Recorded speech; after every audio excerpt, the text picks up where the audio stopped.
बढ़ती हूँ आगे। अब हमारा जिला कटिहार भी उन्नत किस्म की खेती के मार्ग में आगे बढ़ता जा रहा है।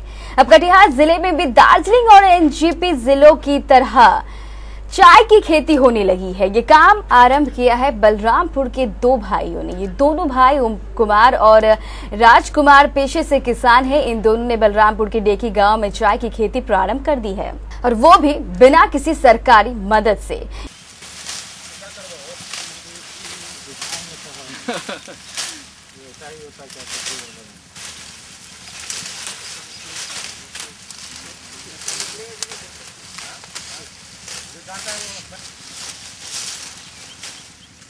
घूमेंगे। इन दोनों के द्वारा चाय की खेती शुरू किए जाने से जिले के किसानों में उम्मीद की लहर दौड़ गई है। उन्हें लगने लगा है कि अब ये परंपरागत धान और केले की खेती के साथ चाय की खेती भी कर पाएंगे।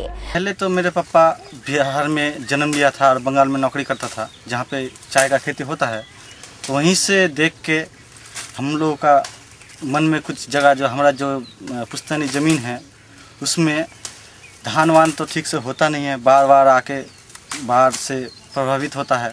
तो हम लोग सोचे चाय बागान अगर लगा दे, जो सब ऊंचा ज़मीन है, तो एक बार लगा देने से वो कम से कम 50, 60 या 100 साल तक हमारा भरण पोषण कर सकेगा। इसीलिए हम लोग चाय का खेती किए। तो कितने एकड़ में इस इलाके में खेती किए हैं?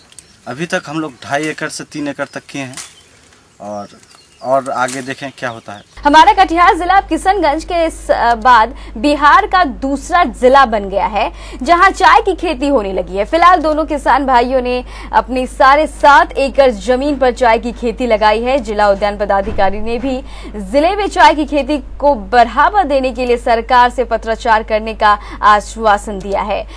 सरकारी मदद के लिए मतलब चाय के संबंध में तो कोई योजना है नहीं अभी वर्तमान में, और इसमें हम लोग जो ज़िले में राष्ट्रीय बागवानी मिशन कार्यरत है, इसमें चाय की कोई चर्चा नहीं की गई है।